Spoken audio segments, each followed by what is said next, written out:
জানো বন্ধু, এই স্কুলটা ভালো, আগে স্কুলটা আরো ভালো। খেলার মাঠ ছিল, কত গাছ ছিল। তাহলে তুমি ওই স্কুলে ভর্তি হলে না কেন? আমার মা তো লেখাপড়া জানে না, তাই আমাকে ভর্তি নিল না। মা লেখাপড়া জানে না বলে মেয়েকে অ্যাডমিট করলো না? না, এটা তো ঠিক নয়। তুমি এক মিনিট দাও তো, এক মিনিট আসতে দাও।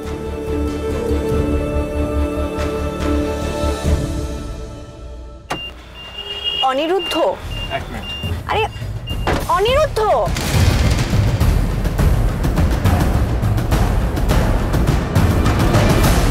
প্রিন্সেস, এটা ধরো। তুমি ক্লাসেই থাকবে যতক্ষণ না মা আসবে, কেমন?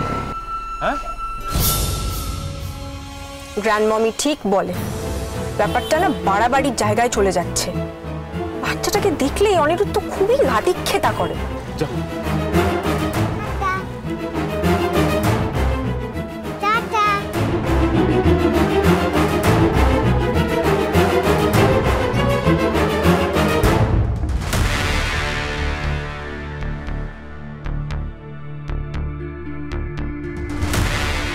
না না, এটা একদম ঠিক হচ্ছে না।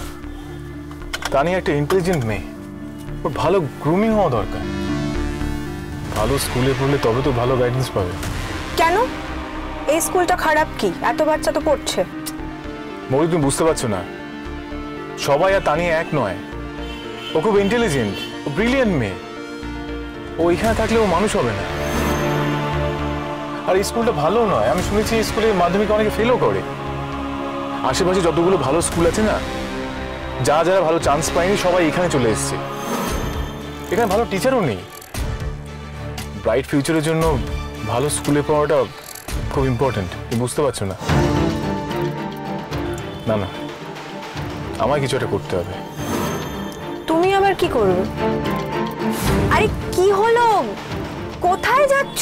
নর্থের সাইডে যাবে বললে তো। কি করছো তুমি? কোথায় যাচ্ছ? বাড়িতে। মানে বাড়ি? কেন বাড়ি যাচ্ছ কেন? তোমাকে আগে ড্রপ করবো, তারপর আমার একটা ইম্পর্টেন্ট কাজ আছে। এতদিন পর তুমি ফাইনালি আমাকে নিয়ে বেরোলে, আর এতটুকু টাইমও তুমি আমাকে দিতে পারছো না? মৌলি, আজ হবে না, বলছি তো ইম্পর্টেন্ট কাজ আছে।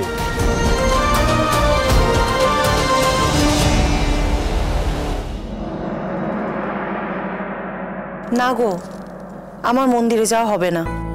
মন্দিরে গেলে সেই তো আবার ওকেই হুইল চেয়ার টেনে নিয়ে যেতে হবে। ওরও তো কাজ আছে বলো।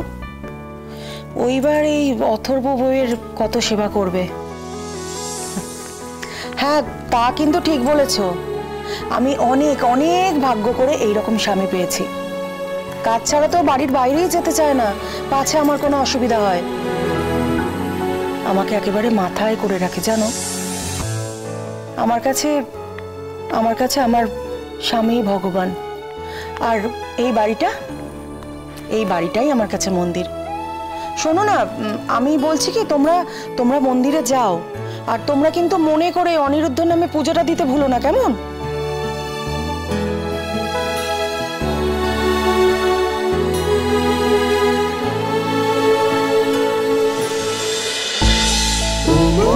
ও মোর দরদিয়া, সোম থেকে রবি প্রতিদিন সন্ধ্যে ৭টায় স্টার জলসায় ও জিও হটস্টারে।